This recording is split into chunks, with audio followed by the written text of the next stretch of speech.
All right, folks, we're going to go ahead and get started. So faculty, sit down. Or not.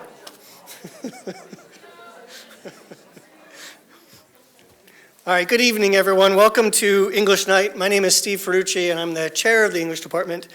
We have a lot to celebrate tonight, so we're going to jump right to it. First, though, it takes a lot of work to organize and put together English Night, as you could imagine, and none of it would be possible without Miranda Lau, the department's, yes. So quite literally, without Miranda, the English department would just cease to exist as a functional space. It would be a bunch of cats running around, I think, hissing at each other, politely, but still hissing.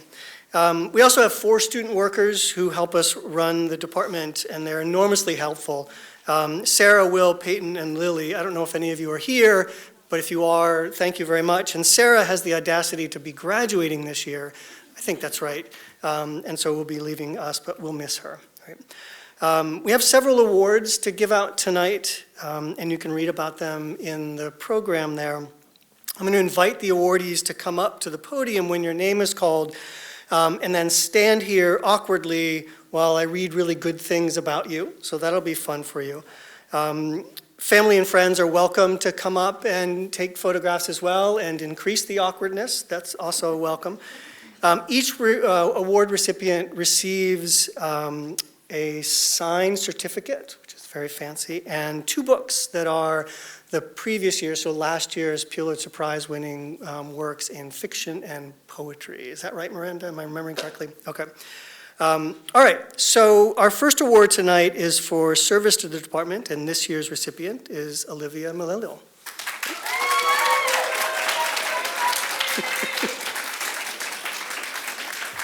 I'm going to read slowly so that you can stand there as long as possible. Right?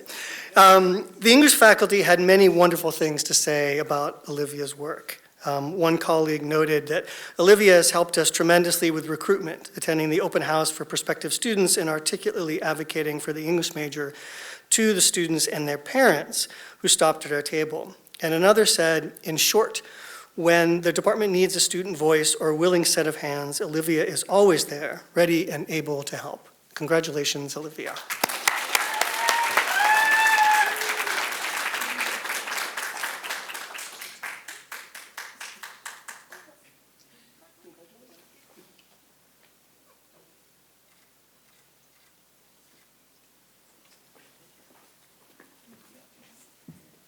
Oh. Olivia, life is full of choices.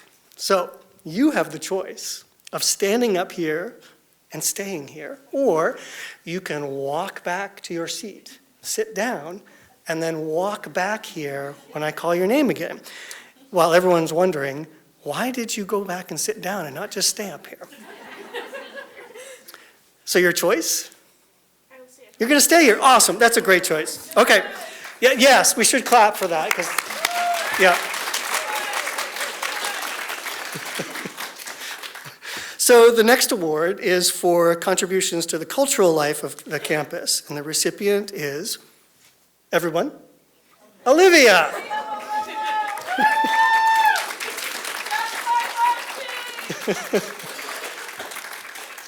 One faculty member remarked that Olivia has been a whirlwind of positivity and hard work. She's helped the Creative Writing Club remain a vibrant, exciting, and essential part of the school community. I can't overestimate how impressed I am with her intelligence, passion, integrity, work ethic, and commitment to Eastern. Olivia is most deserving of this award. Congratulations.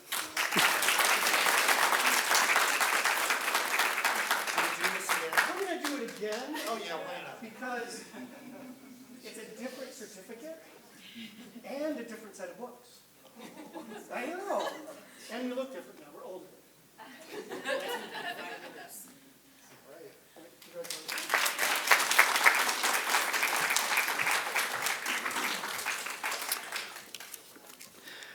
Our third award tonight is for excellence in teaching and tutoring. And this year's recipient is Skylar Mink.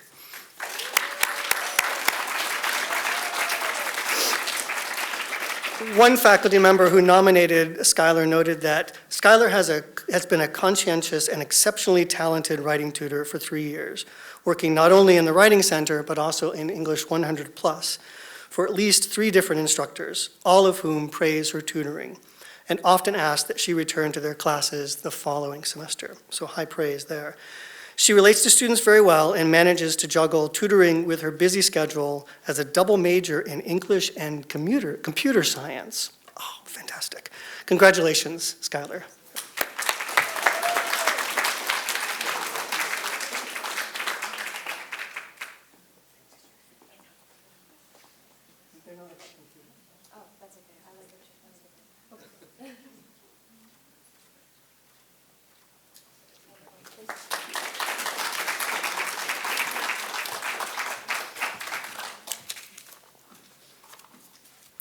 Our next award is for an outstanding future educator, and this year's recipient is Sadie DeCoster.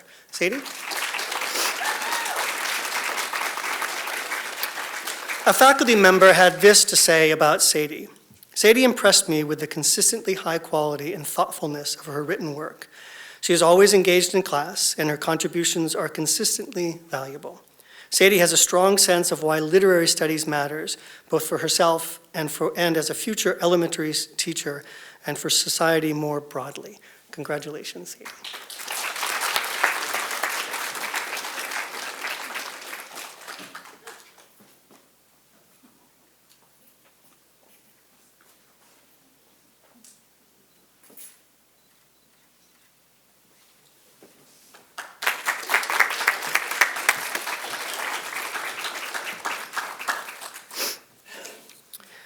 Our final award tonight is for academic excellence, and this year's recipient is Emily Fielding.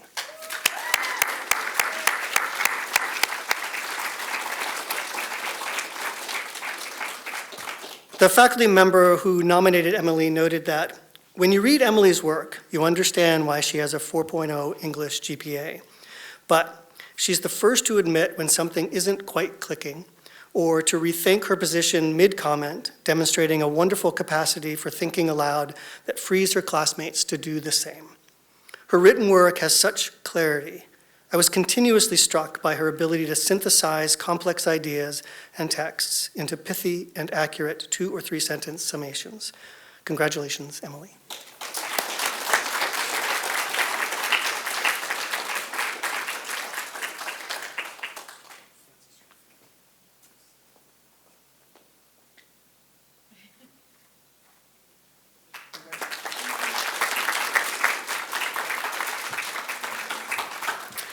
Okay, before we break, I have one announcement. Many of you may already know this, but Dr. Rita Malenchek is retiring this year.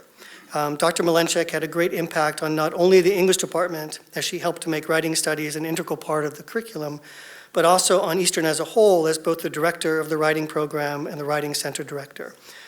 She could not be here tonight, but I wanted to acknowledge her retirement and wish her well. So I'm sure if we clap really loudly, she'll hear us way up in Tallinn. So we're going to do that.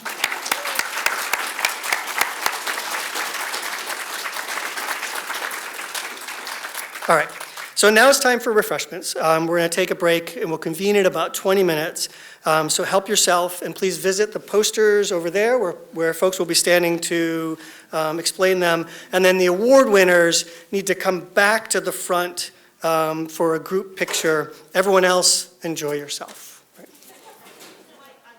So we're going to start in with the seminar readings. So I'd like to invite Dr. Clermont-Ferrand, now that she sat back down, to introduce the students who will be speaking from her seminar, Gender and Sexuality in Medieval Literature. So, Dr. Clermont-Ferrand.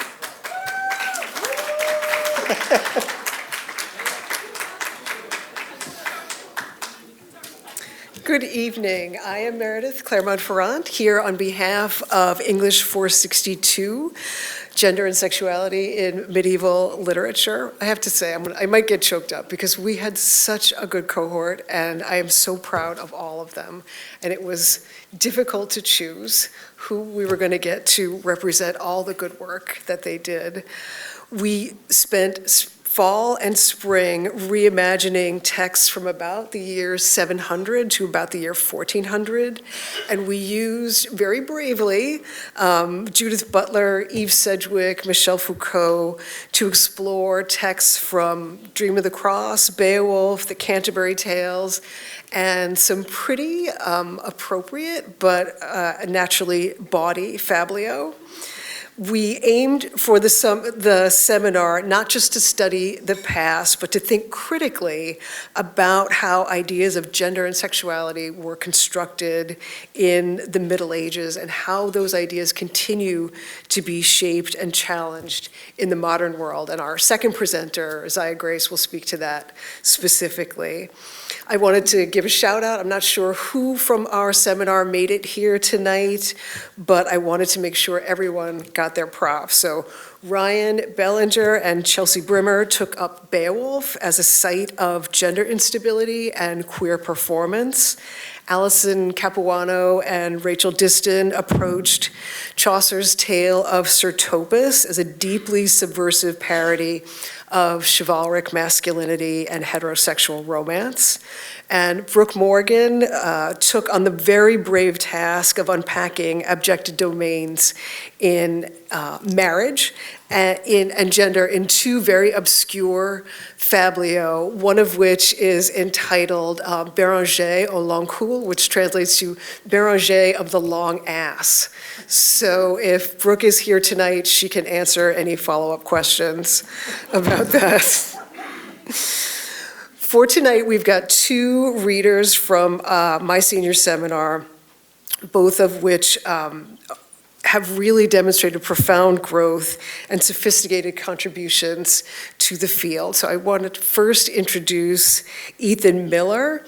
Ethan's project, as you can see, is entitled Aged Wood, The Conflicting Identities and Idealized Performance of Jesus and the Cross in the anonymous poem Dream of the Cross.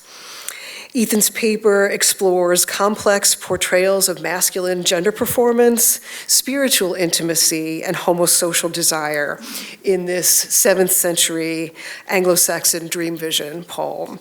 And he will bravely and fluently read for us tonight in Old English. And I am just gilding the lily. I'm very, very impressed. And the main contribution he makes to the discipline with his reading of the poem is about ideas that challenge central medieval concepts of hegemonic masculinity and deepen our understanding of 7th century Christian devotion. So please help me welcome Ethan Miller.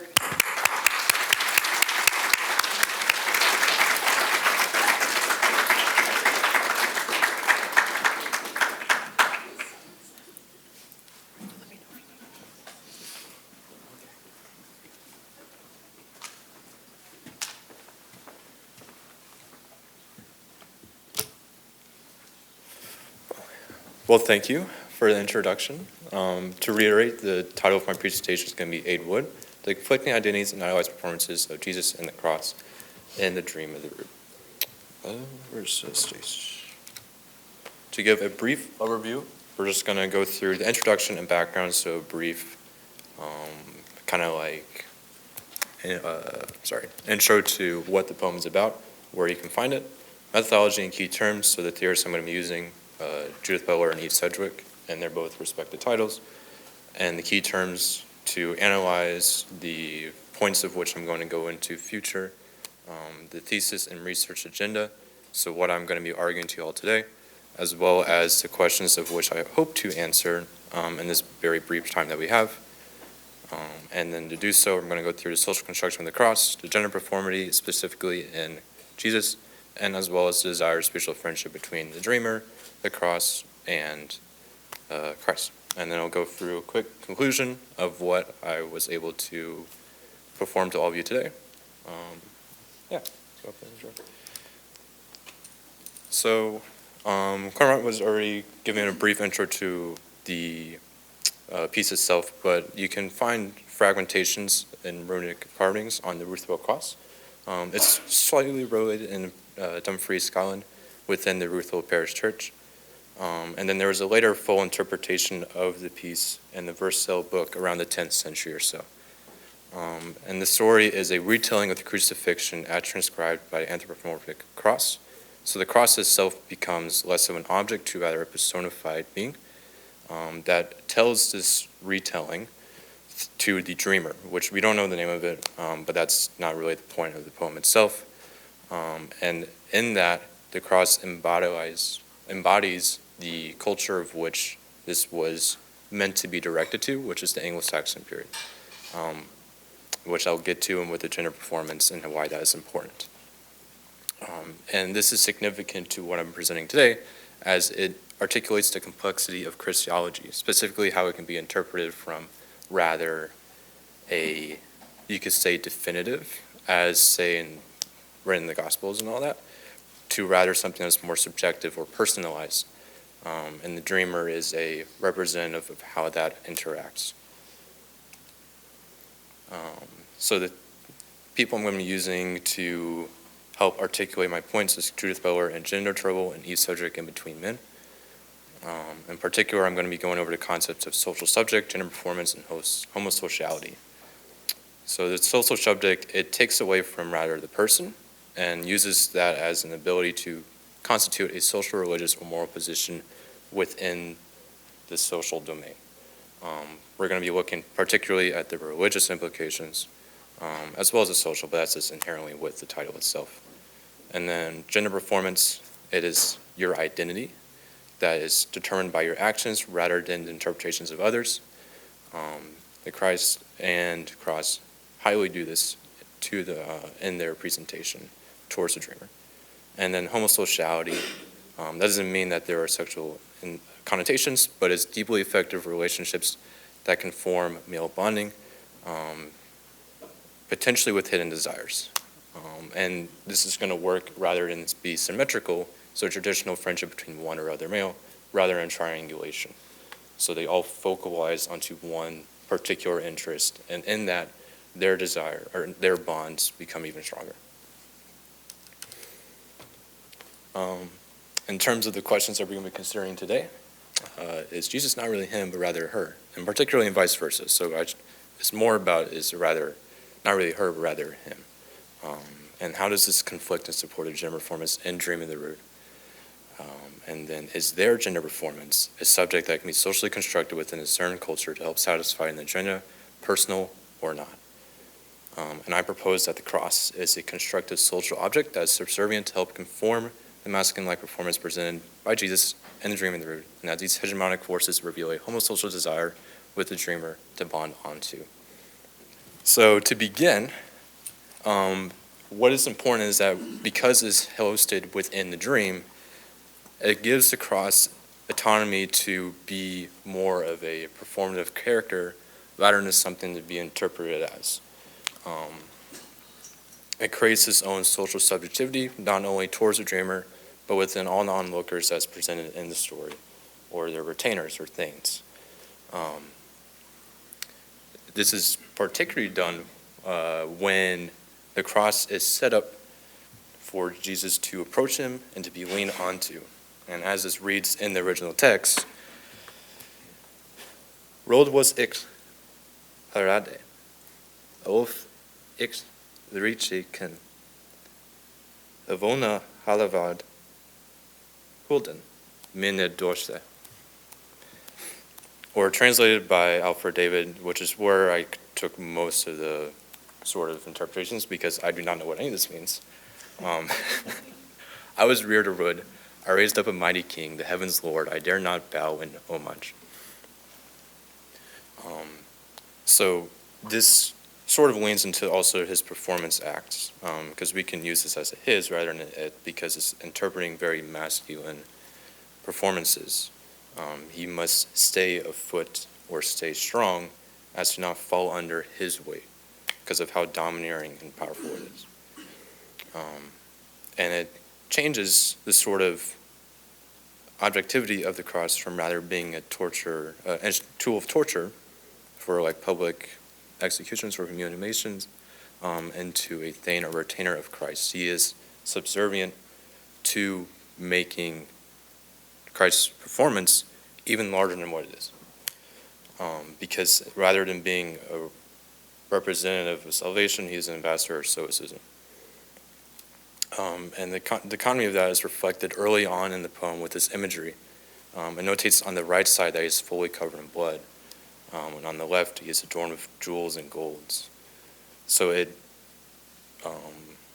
insinuates that the sort of performance and actions that it was receiving, it was idolized within the culture itself, the Anglo-Saxon culture, because that's when it was written in that time period.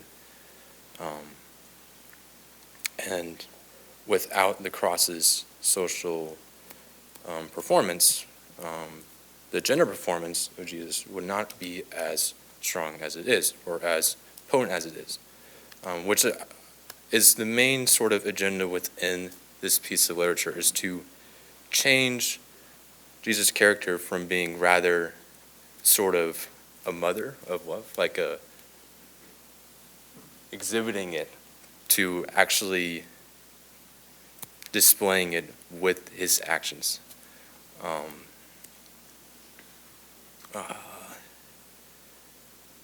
Which, if we go to like the New Testament, if we read Matthew 23:37, how often have I longed to gather your children as a hen gather your chicks under her wings. This is presuming that Jesus is this motherly character, and this poem challenges it to an extent. If we read part of the text again, on yurde hinna thou young howleth, thou was god on meaty, stith mood, and strong and stith mood, jasle head on yellen hana, moody manira yeshus man. Sorry, I'm passing out. Moody on mira yeshus, that he would man can lose on. Then this young man stripped himself, that was God Almighty, strong and courageous. He climbed up on the high gallows, brave in the sight of many, as he set out to redeem mankind. Now this is very strong language, strong and courageous, ironically enough, brave, man stripped down. These are very prominent imageries to display his masculine gender performance. And alluding back to what I was mentioning earlier, that is only exemplified by his onlookers, his communists, or sort of like regime, essentially. Because they were very, and within the Anglo-Saxon culture, warrior-like mentality was very praised. So we could contribute that these onlookers, as well as Christ, as part of his warband, which just makes it even more of masculinity. And this desire to, this performativity is something of which the dreamer desires, which all of his onlookers desires. And it operates within a triangulation, not symmetrical. So it's not just the dreamer and the cross. It's the dreamer and the cross. They're both wanting to desire friendship with Christ, but in that, because they both seek the same goal, their friendship is even stronger than what it is.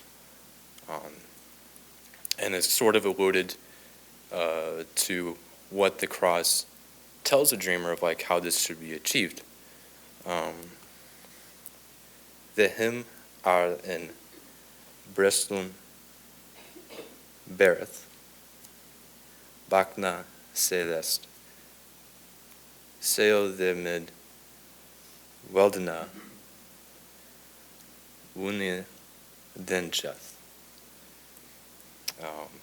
Who bears the best sign of his breast must seek his kingdom throughout that cross. So without the cross, the dreamer wouldn't be able to seek his kingdom. So you can't just have a friendship. It's saying that the friendship cannot be made between the dreamer and the Christ. It must be made between dreamer and cross, which then converges onto Christ. And with all of this, it amplifies the hegemonic masculinity as Christ and Christ reciprocate these homosexual desires upholding their validity. So because these desires are so strong within the dreamer, it has to be for a particular reason. And that reason is because of the desire to sort of embody their performativity, which is their masculine performativity. Yeah. So final thoughts. Sorry, I'm trying to wrap this up for y'all. Personification of cross allows for a new social construction of his image from resident to ambassador. So again, the cross is not an object, it is rather subservient to Christ, because without the cross, Christ would not be able to perform as much as he is. And that performance is a display of ideal masculinity that's perpetuated within the given Anglo-Saxon culture, because it's something that is highly praised within that culture. It's idolized, again, with the jewels and gold. And homosocial desires facilitated through a triangulation that promotes hegemonic masculinity between the cross, Christ, and dreamer. Without the cross, there would be no desire that could be easily facilitated because the dreamer does not have that point to converge onto. And that's it.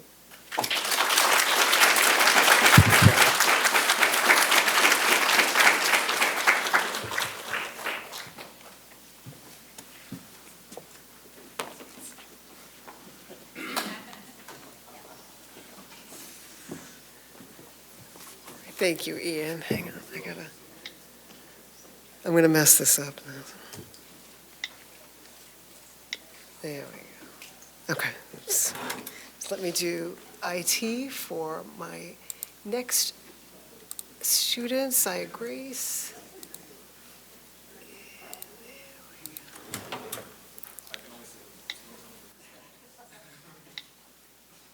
There we go, okay. So our final speaker from English 462, Gender and Sexuality in the Medieval Literature, is Saya Grace Jeanneret. Her project is entitled Queering Christian Intimacy, Aelred of Ravoux, and the Radical Intimacy of Divine Love. And this is a queer reading on the text where she doesn't just interpret this 12th century sort of manual on how to be a friend. Her work really challenges our modern assumptions about medieval sexuality and relationality, and it reveals how Aelred had a vision that was a powerful critique of transactional and hierarchical models of connection, whether it's homosocial, homoaffective, or heteronormative. This paper invites us to rethink how we understand love, spirituality, and kinship, not just in the 12th century, but in our own lives. So please welcome Saya Grace.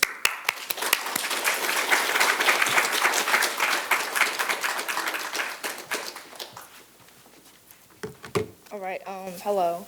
As you just heard, this is what my project would be. I kind of liked it because when we first read this, I kind of was reminded of how David and John, despite how they're kind of like weird, having a very like close friendship, when you read their actual Bible scriptures, it sounds like anything but. So I just wanted to go deeper into that with this piece right here. I'll be giving a brief overview of an introduction of my work, the historical and cultural context. I'll be introducing a theology of friendship, a queer theoretical analysis for this work, its relevancy to today, as well as a methodology for coming to this conclusion, its research agenda, and then, yeah.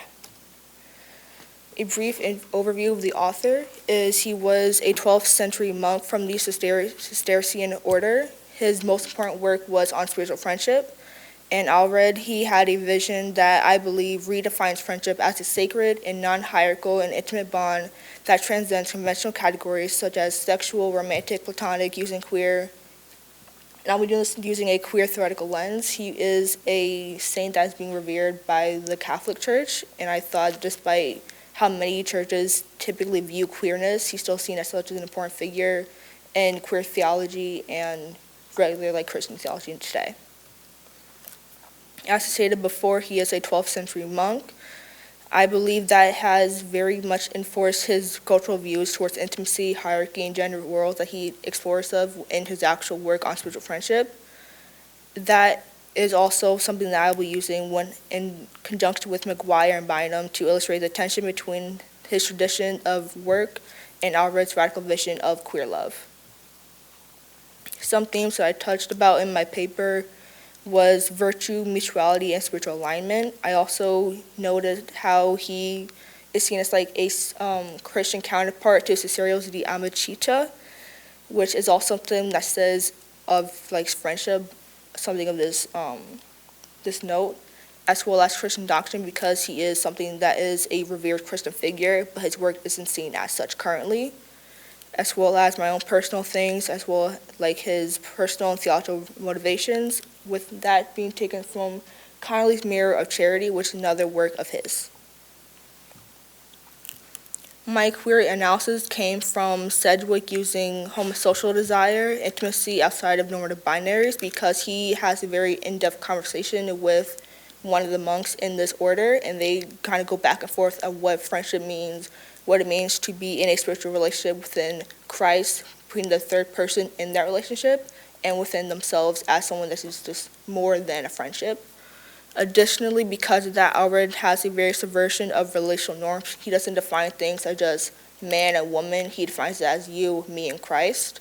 Nothing that just notes a gender specifically, but just saying we're here, Christ is here, there's a love that's here too, but we don't have that as a very defined or binary term of what that love is. It's just there, and we have this depth in it.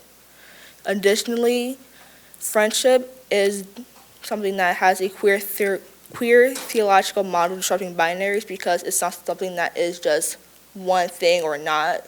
Within many different definitions of different religions, different cultures, they have something that denotes what friendship is, and that all has different meanings that goes on depth than just saying, I like you, you like me, but we're not going to be romantically involved.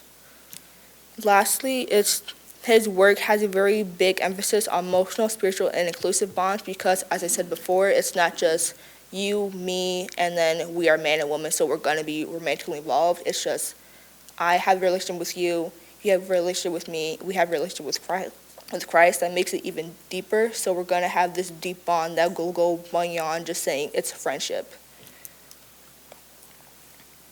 And today, as we have noted in the past couple years, so recently, there's been a lot of challenges towards what queer relationships are and what they can be.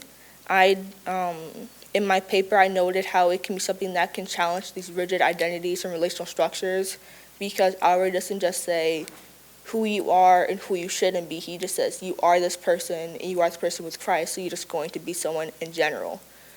That challenges the resonance with queer debates, because they don't say you should be someone or you shouldn't be someone. It's just because you exist in Christ, you're going to be this queer person, this queer Christian, and that's just enough, and that's a good thing. Additionally, with spiritual friendship, it serves as a model for LGBTQ discourse, ethics, and faith communities, because within Christian theology, a lot of it is demonized because it's something that's not seen as good in the Bible, but even that's taken as a mistranslation of what it was originally said. That's something different, though. I can't get into that. Because of these models, and Alred himself being revered as a important saint and a important queer model, we can see how, despite this being written centuries ago, it still has relevance to what we can define relationships to be now.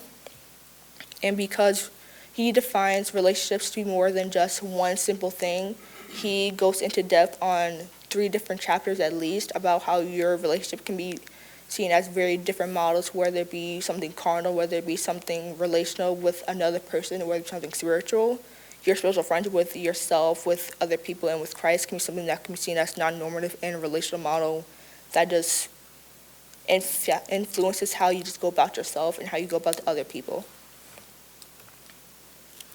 I came to these conclusions using queer theory, historical theology, and medieval studies, so I can have a very good understanding of what Albert was talking about when he said these things.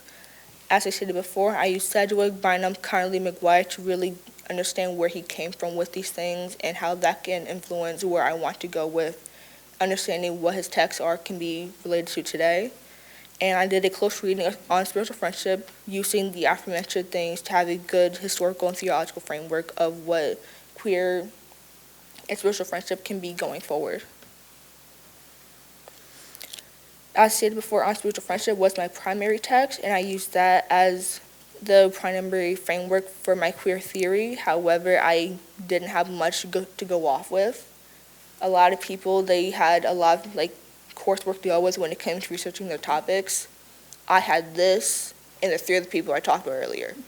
So I was given the green light to just use my own theories and conclusions to base this off of, because where else can I go? As I stated before, Albert, he was a monk, so I used historical and monastic context to understand where he came from with writing this from the 12th century and how that can be related to now the 21st century. Because this is a queer theory reading, we don't have much queer theology to go off of, because even then it's very heavily censored and very heavily not just widely spread, so we're just going to go for what's off the dome. Yeah. The questions that I explored with this project were: how does Albert challenge medieval and modern categories of intimacy? How does monastic culture and queer theory intersect in this analysis? And to come to those conclusions, as I stated before with my previous research, I also accessed these via data libraries, scholarly databases, and the primary text.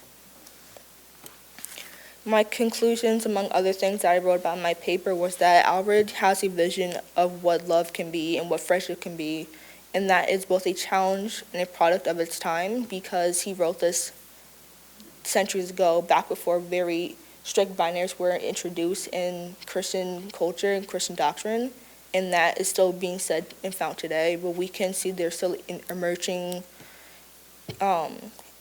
conversation about what you can be when it comes to just being you, having a relationship with yourself, a relationship with other people, and a relationship with Christ. His work offers a lasting, transformative vision of what human connection can be, because many people may try to put into a binary category, but as Albert has stated many times in his work, it's not something being put into a very strict binary. It's something that is, something that can be. As a very common thing in the queer communities, love is love, and he says that something similarly, because he doesn't see as it to be you can love a man and a woman, so you can't love anybody else. It's just you love this person, you love Christ, good, keep it pushing.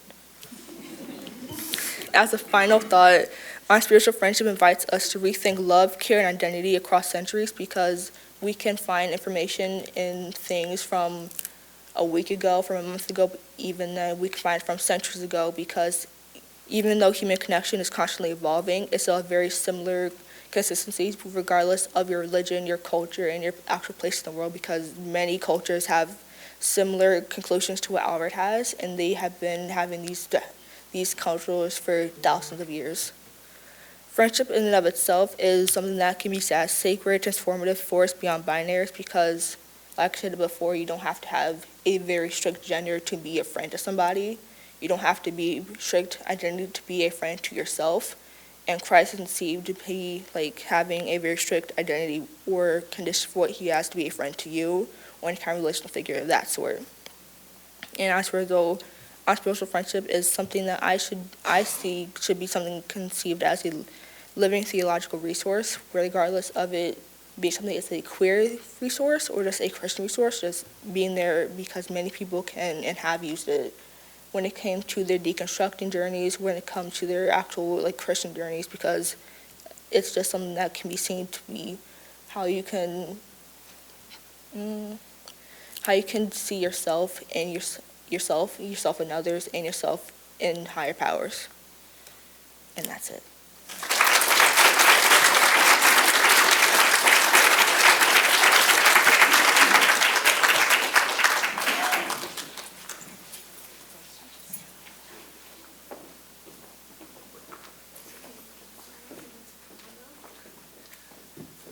We will now take questions, if there are any, for Ethan and Zaya Grace about Dream of the Cross or Aylred of Rose on spiritual friendship.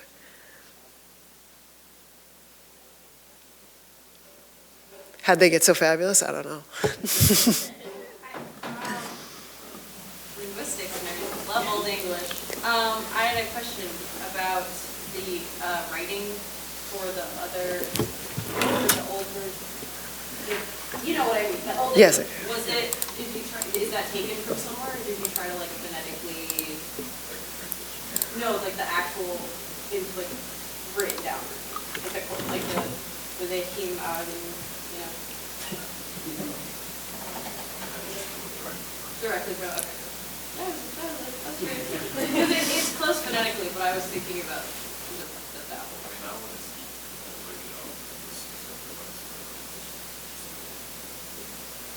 How'd you get, like, how'd you learn to read it? I watched the movie. Fair enough.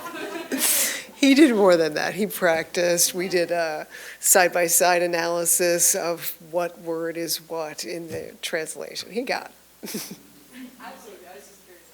I like linguistics.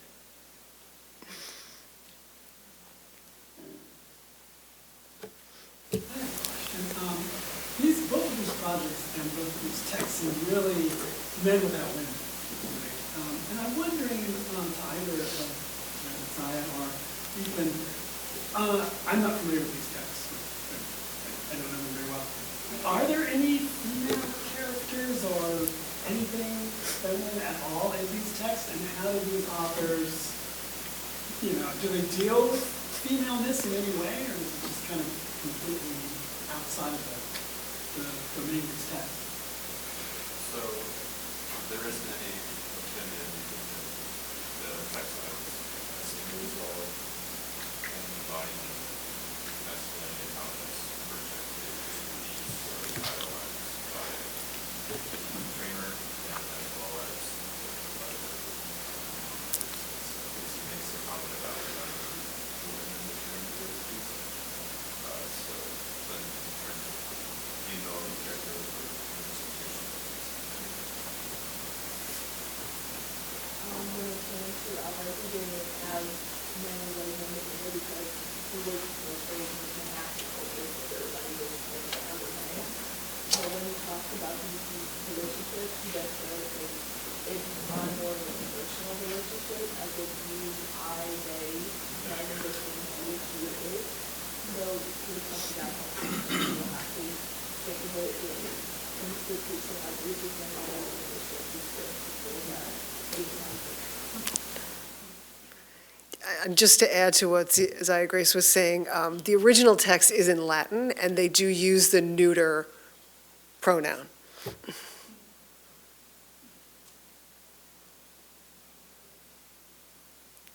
Other questions? So good. So good. All right, I will turn it over to Dr. Krista Rocchio then.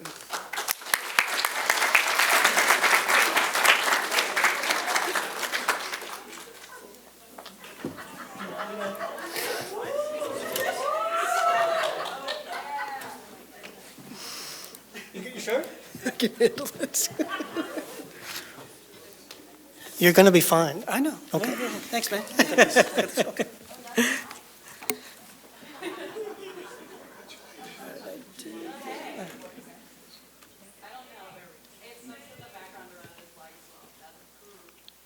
Yeah. Oh, well, what are you going to do? All right. We ready? We're just moving on? All right. So, when one begins a novel, the questions and the self-doubt almost immediately start to drift in. Will I ever be able to finish this? Do I have what it takes to see this through? And if I do, will it matter to anyone? Is this a pile of crap? Yep, this definitely is a pile of crap, isn't it?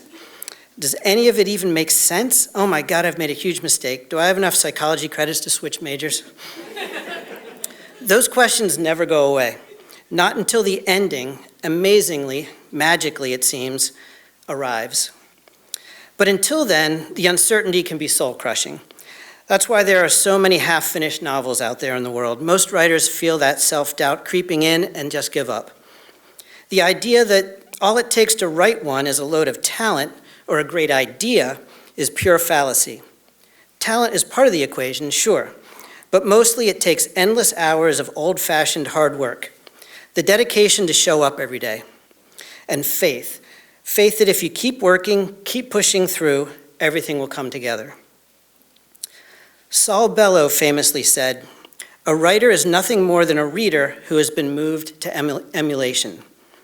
Most novelists write novels because they've read novels and have been moved by them, and somewhere inside is the desire to move others in the same way. The desire was there for these writers, and during this entire semester, they were cranking out a minimum of 10 new pages per week. But of course, a novel is more than a stack of pages with words on them. Anyone can do that. A novel consists of characters who come to life on those pages, conflicts that lead to actions, and choices that ultimately change them. In many ways, this course turned out to be a search for faith in ourselves, a search that I think we all felt committed to. I mean, good Lord, Colin felt so committed he kept showing up for class. He's not even in the class.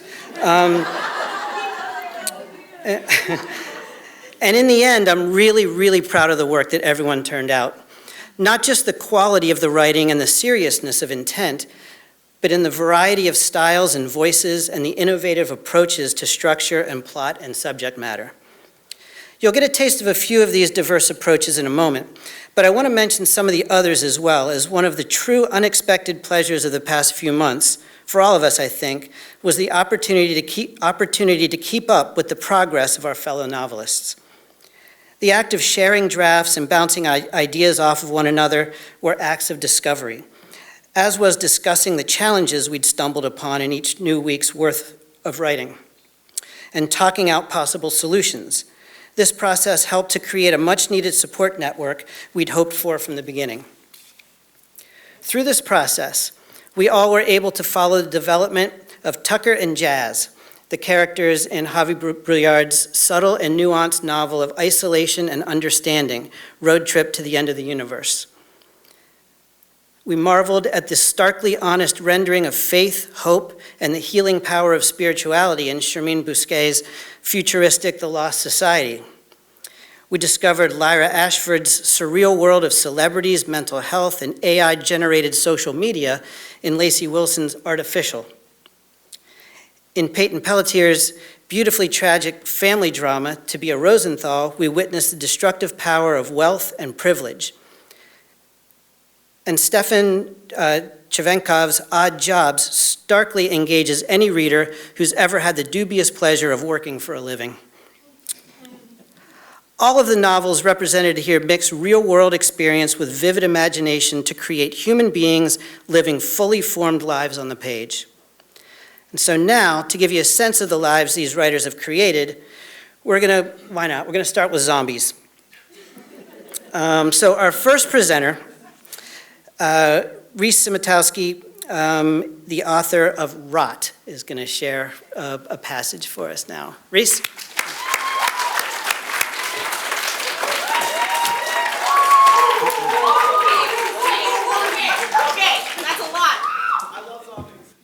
Thank you. I don't know who that was. Okay, work. Oh, that's loud. Okay. So I did present this at Create also, but I chose a different section, so new stuff for everybody. Just for that context, their names are Cerise and Momo. Cerise in French is cherry, and Momo in Japanese is peach, so it's cherries and peaches. And the rot is obviously the zombies. And also because fruits rot.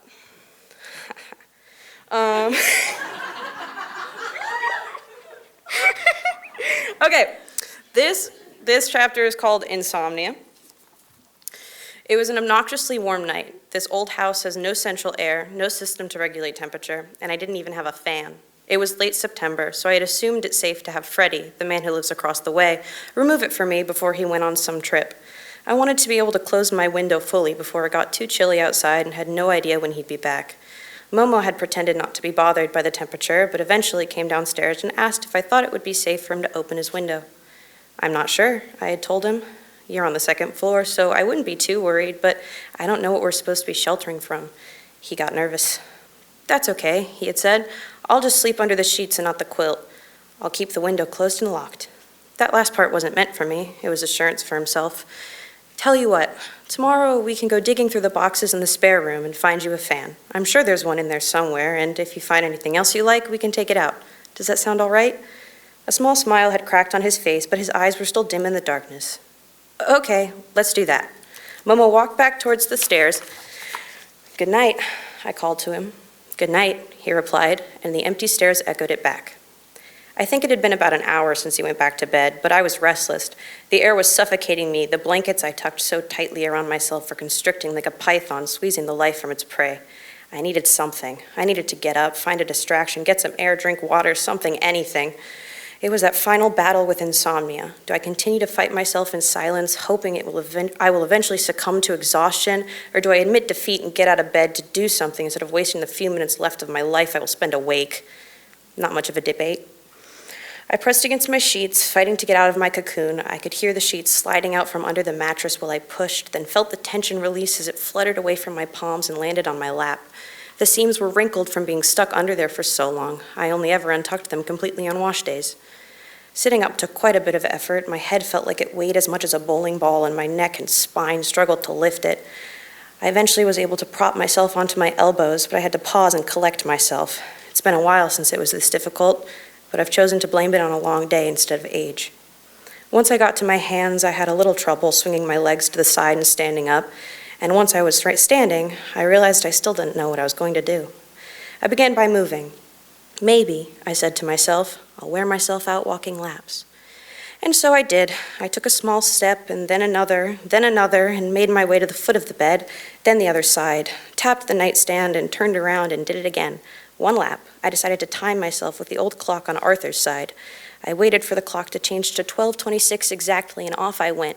I used the bedpost for stability so I could turn the corners faster. My calloused fingers gripped the oak pole, and I let myself lean away from it. Not too far, but just enough to feel like I was falling for a brief moment, only a millisecond, but it was beautiful.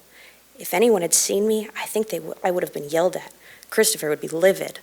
How could you be so reckless, he'd asked. You could have fallen. I think Momo would say the same. Quite the hypocritical boy he is, all the scrapes on his elbows and knees, his pants scarred by grass stains his mother will never get out. Babies are fragile, the elderly are fragile, and everyone in between is invincible. Not me, not in this moment. And Arthur would join me. Truthfully, he probably would have done it first. Then I would scold him before he inevitably seduced me into joining. He would tell me how beautiful it felt to fall for that split second, and when I tried it, I would love it just as much as he did, maybe even more. But I would never say it. Well, how was it? He would say. It was all right. I'd lie. Of course, this is all hypothetical. Arthur never spun around the bedpost, walking laps since he couldn't sleep. He slept like a log, out the second his head hit the pillow, and it was obvious, too. He was a snorer. Oh, how he snored. He was a back sleeper like me, so it was consistent all night, every night. There was only one night during our entire life together when he didn't snore. I tapped the nightstand to mark my completion and checked the time, 12:27:14. I didn't think that was too bad. I decided I was done with my laps. My body was exhausted, and my calves ached, but my brain still buzzed. I guess that meant it was time to do something mentally draining and turned on the radio. I tuned into a pop song that had come out a few months ago about a man who would rather tell everyone his ex is dead than say she left him. I only know all this because my other older students really liked it for some reason, and it stood out as not being Justin Bieber or Taylor Swift. As fun as this song is, Mr. Train, I said, it's a bit too much for this hour. I switched the channel from whatever FM station I was on to the only local one, picked the radio up off the dresser, sat on my bed, and set it down on the nightstand. No word on when the shelter-in-place order will be lifted, the radio said. It's hard to imagine such a thing happening in our community. I thought things like this only happen in movies. Will, are we doing another one of your conspiracy bits again? Another man said. I'm not. I'm just saying it's strange. Anthony, you gotta admit, it's suspicious we haven't had any updates since, and we're even a news outlet. If anyone should get information, it's us. I assumed this one was Will. And since when have we been a news channel? Anthony was a snarky one. Well, we're a radio station. In the apocalypse, that's where everyone gets their updates from once the TVs die. Oh, so we are doing the conspiracy bit. Well, just think about it. We were told to, here we go, Anthony mumbled to himself, stay indoors and not let anyone in, not even law enforcement. And then we have to watch for foaming at the mouth? That's textbook zombie. That's also just rabies, Will. And bloodshot eyes? Are you kidding me? Zombies aren't real. This isn't 28 days later. There's no rage virus. They were talking over each other. Of course it's not 28 days later. Those zombies weren't foaming at the mouth, Anthony. I stood up and made my way to the window. Really? That's what you got from that? I guess they did have bleeding eyes, which is sort of like bloodshot eyes. Will didn't seem to hear what Anthony had said, or if he did, he'd chosen to ignore it. That's a stretch, and rage virus was an instant transformation anyway. Ours hypothetically takes 24 hours. Anthony decided to join in on the conspiracy, it seemed. What about Zombieland? Peeking through the curtains, the street was still. There's a lamp post at the end of my driveway, but the one down the way seemed to be burnt out. It was eerie. Ooh, Zombieland, that's a fun movie. Woody Harrelson, Jesse Eisenberg, greatest cast. But did the zombies, and aren't they in a new thing together coming out soon? Anthony cut in. I heard it finished filming. Anthony, focus. Zombieland, did they foam at the mouth? You know, I don't think they did. Huh. There's gotta be a zombie film that does the foaming at the mouth trope, or else it wouldn't be a trope. I went to turn around and head back to turn the radio off. This wasn't helpful. Dawn of the Dead doesn't do the foam, I don't think, Will said. Something dark down the street caught my eye. The original or the remake? Did something move out there? Either! A person? What about the order? Shoot, I think you're right. Shaun of the Dead? Anthony asked. It was person-sized, and it was getting closer. Definitely no foam, but does that even count? Who would be out this late anyway? Of course it does. My heart raced. The only one I could think of with foaming at the mouth is Quarantine, Will stated. The light illuminated them slightly, but I couldn't see anything clearly. They were still too far away. Oh, right, that was a good one, and foaming at the mouth was a big deal. They turned and entered a neighbor's house before I could see anything more. It also had the red eyes. This fits pretty well, actually. They had a key. Must have just been the neighbor then. Yeah, because it's rabies, Will. I carefully closed the curtain and walked toward the radio. Oh, come on, Will groaned. The zombie virus in that movie is rabies from a dog. Wait, didn't something happen with a dog the other day? Will asked, and I quickly switched the radio off. Well, I sighed to myself, those two were exhausting. Was it the kind of exhausted I needed to finally sleep, though, was the issue. I remade my bed and did the whole process again, tucking the sheets slightly around myself. My limbs ached for rest and my eyelids struggled to stay open. And although by all standards I felt tired, there was adrenaline. That's enough. It's time to sleep. I closed my eyes, but my heart kept pounding. It's just the neighbor, you big baby, I said and tried to believe it.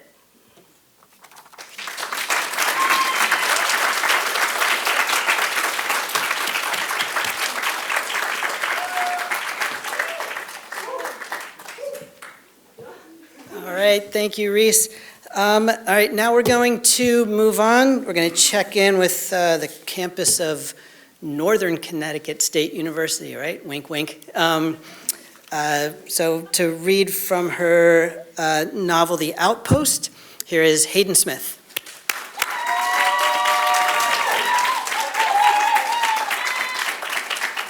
Oops.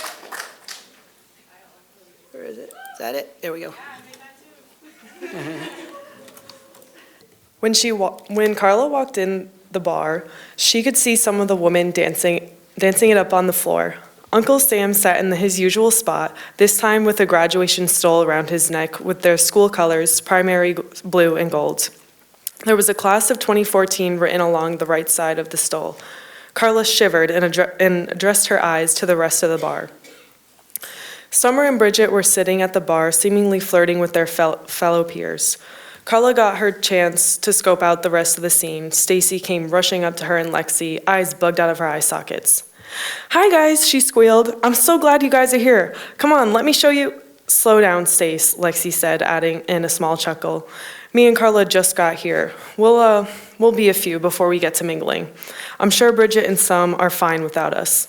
Lexi nodded to where they were sitting, and Bridget was almost on the lap of one of the men.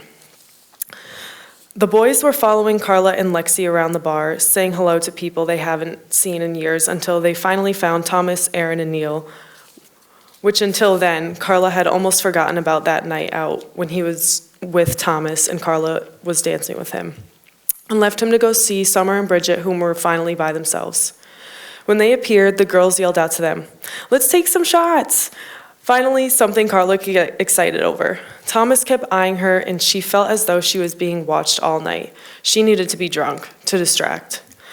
"Wait, we need Stacy here," Lexi said. "Stacy!" Lexi called out across the bar to where she sat on one of the rickety stools. "What?" she screamed back. "Come take a shot with us." "You know I can't take one," Stacy said. "Doesn't matter, come." Carla watched Stacy jump down from her stool and quickly made her way down to where they were all stationed. "4 shots of tequila," Bridget said to the bartender. "1 with water," she smiled at Stacy, her belly protruding. "Please," Summer added, looking at the bartender with a smirk. "We know you can't have any, but we need you here, for old time's sake." The bartender poured up the shots, and Summer started passing them out. Carla grabbed her own, and once everyone had one, they all put their glasses together. Lexi locked eyes with Carla, and Lexi motioned her shot for her to take. "To the class of 2014, they all called out. They all threw back the shots, and Carla couldn't help smiling afterwards. Lexi handed her shot quickly over to Carla, and she turned around, not wanting Bridget, Summer, or Stacy to see, and took it. When she turned back around, Summer had a sourpuss on her face. Carla and Bridget sat there, stone-faced, almost like they were trying to pretend that shot didn't just hit them. "Come on, let's go dance," Lexi said, grabbing Carla's arm and dragging her out onto the floor. Carla stumbled behind Lexi, trying to keep up with her. Once they were finally on it, Carla let the music take over her body. Suddenly, she was one with the bass and the melody of Lady Gaga's Poker Face. One thing about Carla was she loved to sing and dance. Nothing can hold her back if she hears one of her favorite songs. And her and Lady Gaga happened to share a birthday, so this was perfect for any time she wanted to lighten her mood. And it reminded her of her high school days, when the only problems she had was making it to school on time and completing her easy assignments. Lexi had her hands around Carla, and they were swaying to every sound of the song. Carla turned her head and saw Summer and Bridget still sitting on the stools. "Let's go take another shot," Carla screamed out over the music. Lexi nodded her head, and they left a colorful mess of lights placed around the DJ booth. "Can we get another round, please?" Carla yelled to the bartender. Lexi smacked Carla's arm. "Carla, don't ask like that." The bartender came over to the girls and asked what he can get for them. "Don't mind my friend over here," Lexi said, pointing to Carla.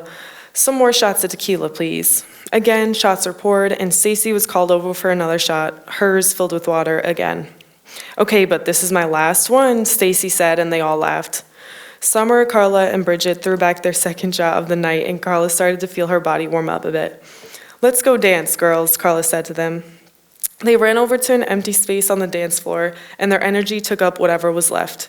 As the night continued, Carla kept herself to red wine they served in plastic cups. "Wine?" Lexi would ask her. "Really?" Carla just nodded and kept dancing. Eventually, Lexi left her, and she was by herself on the dance floor. She never cared if she had to be all by herself dancing. As long as she could, she would. Finally, a song came on that most people recognized because people slowly started trickling in. Athen was off in a corner with Jug and Aaron, Carla unsure of where Thomas or that Neil guy was. Justin Bieber's whistling sounding beat from Where Are You Now screamed in Carla's eardrums, and suddenly Thomas was right next to her, dancing on her.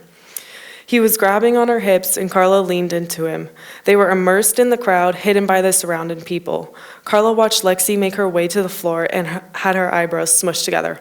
"Carla!" Lexi yelled. She grabbed Carla's arm and dragged her off the dance floor. Carla kept stumbling as she was being dragged. Athen got a sight of them and approached them, asking what was wrong. "Not right now," Athen said. "She'll be back in a minute," she added, as it looked like Athen was about to start protesting. "All right," he said with his hands up by his head. Lexi, still gripping Carla's wrist, took them both outside. It was drizzling, and Carla shivered as they stood. "What the hell's wrong with you, Carla?" "What?" she mumbles out. She takes a seat on the concrete steps that led into the bar. Lexi sat next to her. Carla thought she heard Lexi sniffling. "You know, Jug, he cheated on me," Lexi inhaled hard. What? Carla shot to her feet. I'm going to go in there and I'm going to... Carla, stop. Sit back down, please. Carla listened and sat closer to Lexi. She wrapped her arm around her, almost crying with Lexi, as she couldn't believe someone would do such a thing to such a sweet, caring woman. Well, what happened? Lexi let out a sigh and kicked her feet out on the concrete steps. The rain started to come down a bit harder, both of them not caring about getting wet. Well, I saw a woman from the outpost texting him on his phone, and I never thought anything of it. She inhaled again. Then, the next thing I know, he started coming home 10 minutes later, sometimes 20, losing socks, little things like that. Then finally, I unlocked his phone when he was in the shower one day, and there it all was. Some woman he met on one of those dating sites. Bartended at the outpost for 6 months. Lexi put her head down in her hands and raised her knees to her chest. She started to sob, and the rain poured down harder and harder. I need him to help me raise this baby, Lexi said, Carla almost unable to hear her. They sat there until Carla heard the door behind them slam open. When she turned, she saw that it was Athen, looking like he couldn't find his keys or something. What the hell are you two doing out here? Athen said. He came up next to Carla and tried to pick her up, but Carla shook him off and patted the concrete next to her. She was happy to see him, really, and also felt guilty about dancing with Thomas. How could she not see that what was right in front of her the whole time? He was the only one to come find her when something went wrong. He was the only one who was always there for her, no matter what. Even after all their arguments they've had this week, Carla felt a new appreciation for him in this moment. I love you, she said, and leaned into him. He wrapped his arms around her, bringing her in for a wet cuddle. In the same moment, Lexi sniffed again, loud enough to hear over the rainfall. Lexi? Athen said. I'll be okay, Lexi said. Carla came out of Athen's embrace and put her arms around them both. I love you both, and I'm so glad to have you in my life, Carla said, and she felt a tear fall down her face.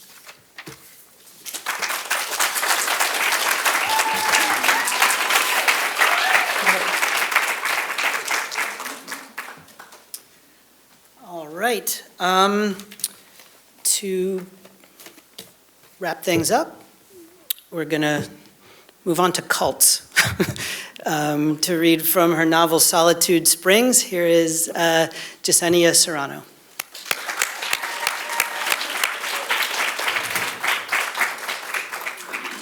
If I can figure out how to do this. There we go.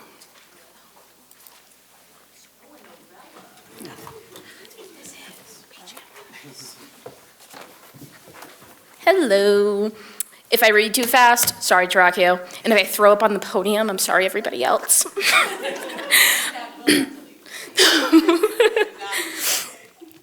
As Kimberly reached the storefront, the door was pulled open before she could reach for the handle. She was face to face with the girl with the scarf belt. A pair of circle-rimmed sunglasses covered her eyes, but Kimberly could tell the smile on her face reached them.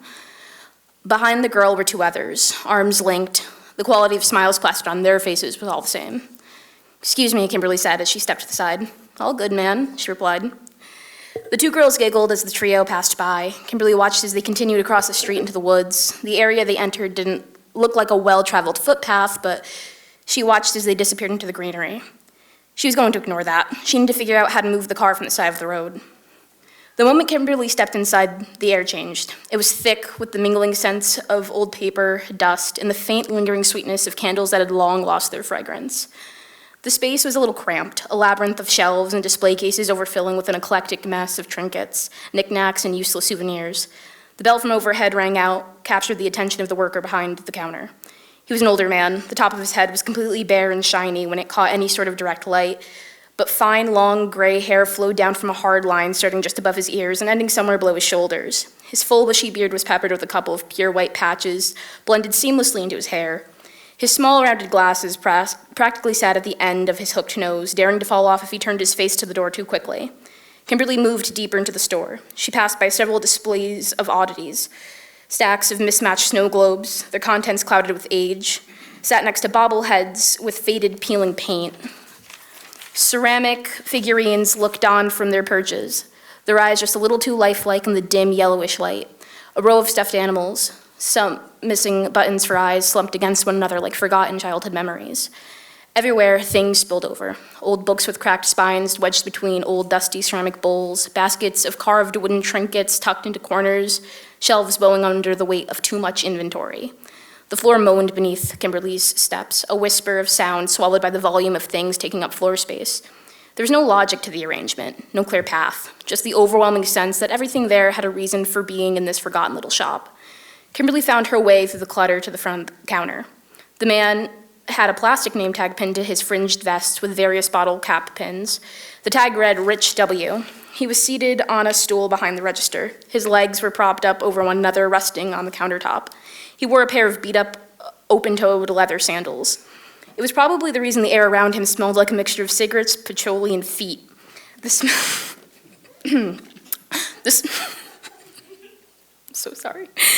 The smell literally stopped Kimberly in her tracks. Her mind panicked for a moment.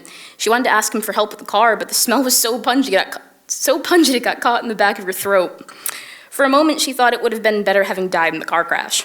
Before she decided if she was going to ask him for help, he spoke up. Hey, if you're in the cult, you really can't hang here if you're not going to buy anything. My boss gets mad about all the shoplifting. His voice had been graveled with age. He spoke slowly with limited inflection in his voice. He talked the way people moved in their dreams. I look like I'm in a cult? How do I fix that? He looked over her again, then thought for another moment. Yeah, a little. You're dressed like the 3 girls who were in here before. You're also barefoot, so that doesn't help either.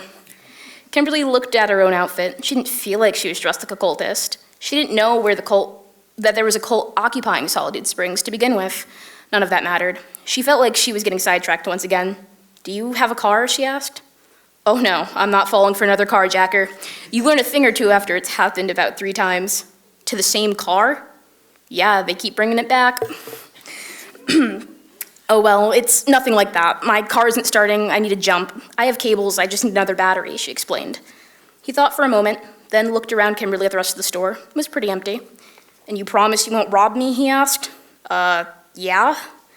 Okay, but you'll have to swear on it. He extended his stretched pinky out in her direction. She noticed how long and yellowed his fingernail was. The nail was shapely, filed to resemble a nasty-looking almond. So it was a choice to keep them that length, not neglect.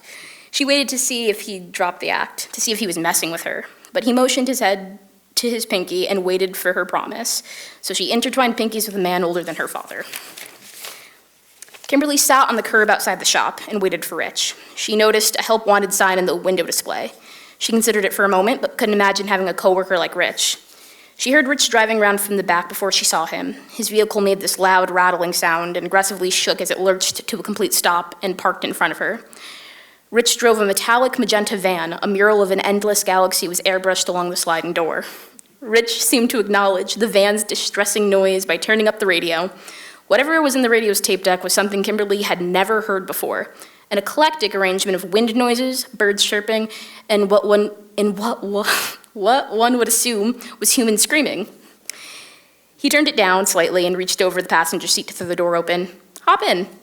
Both of the front seats had wooden beaded covers fastened over them.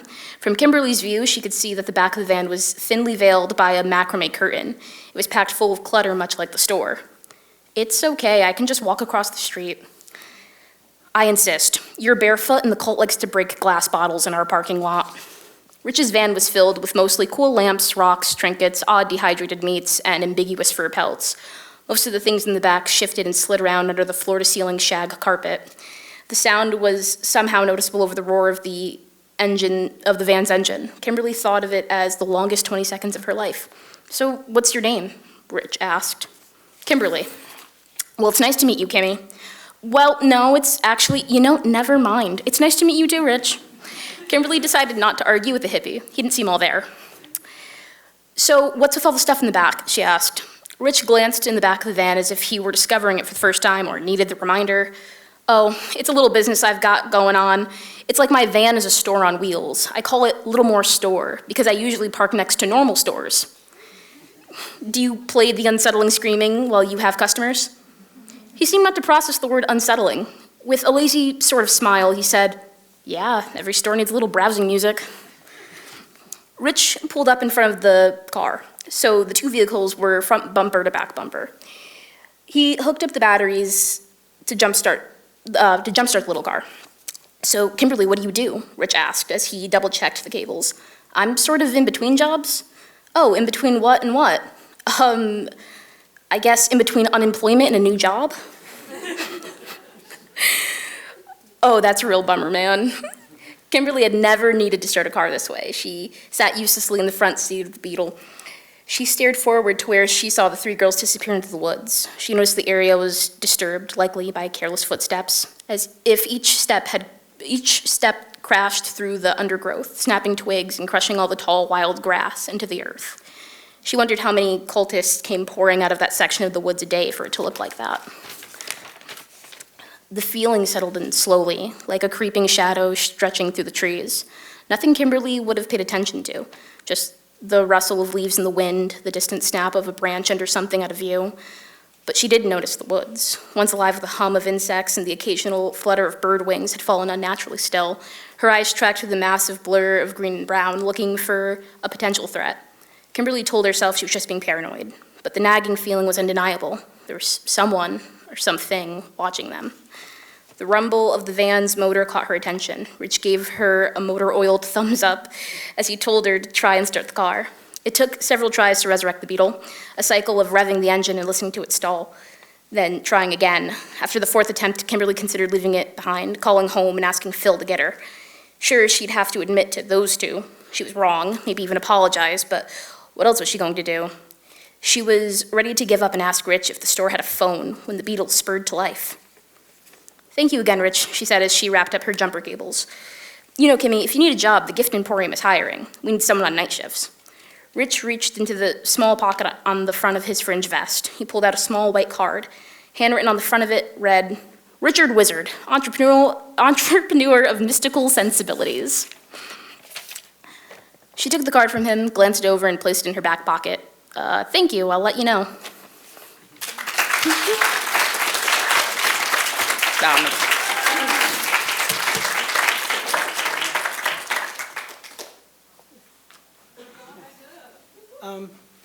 Our novelist would be happy to answer any questions if you have any.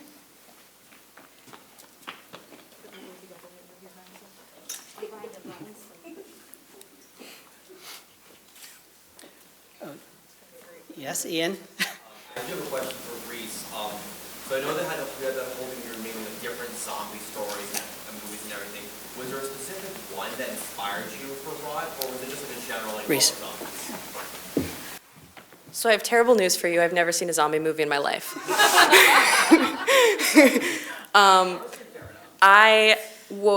The zombies came after. I was like, I want this old woman, I want this little boy, I want them to be so like contradictory in their beliefs and just their personalities.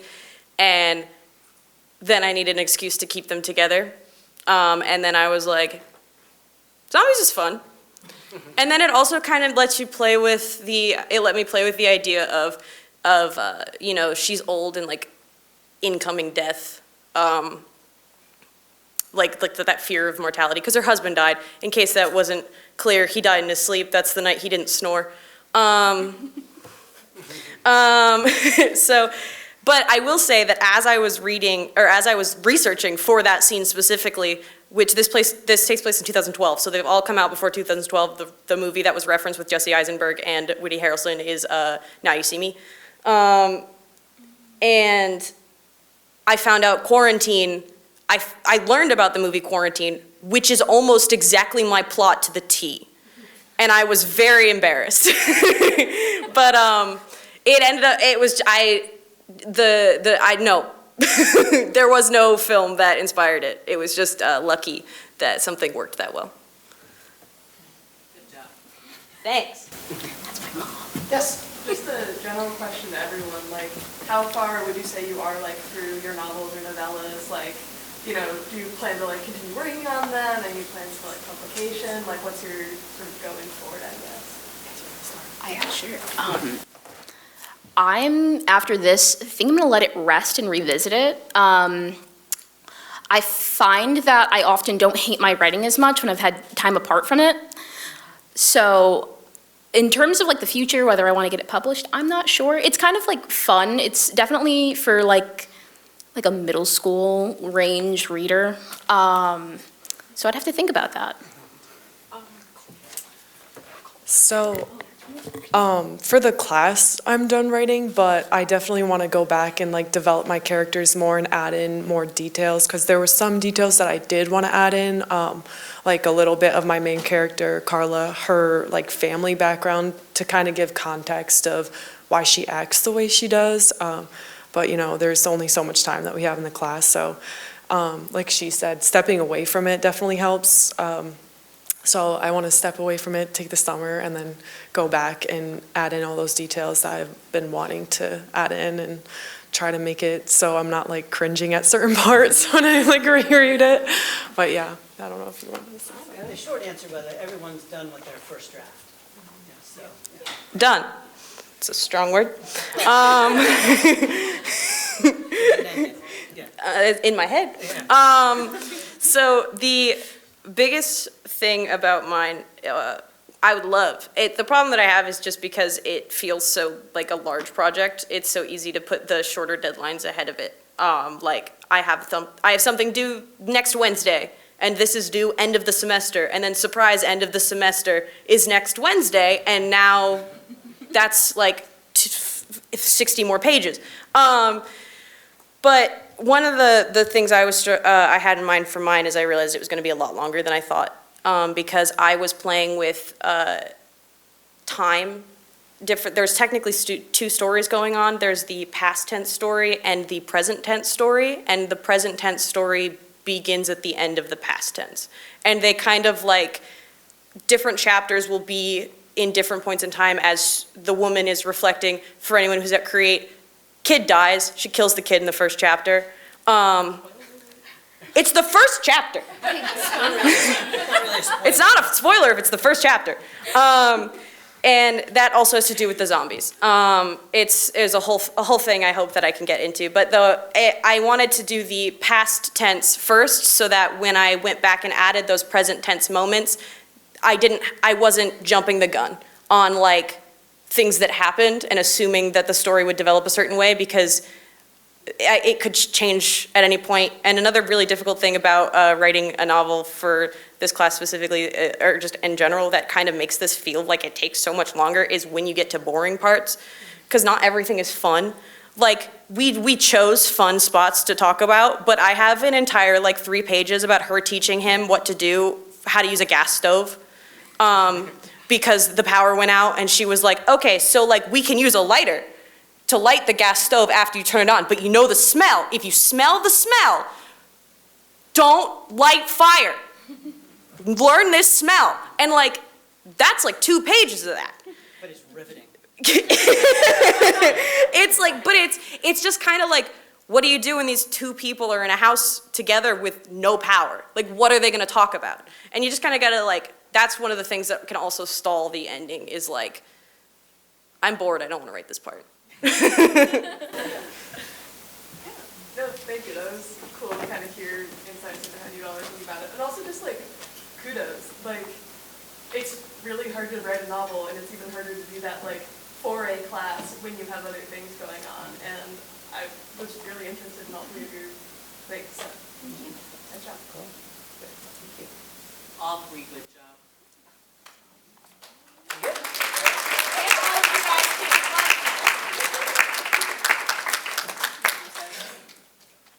I'm gonna come back, yeah. Can we sit down now? Yeah, we can sit down. Stay up if you want to. Oh, no.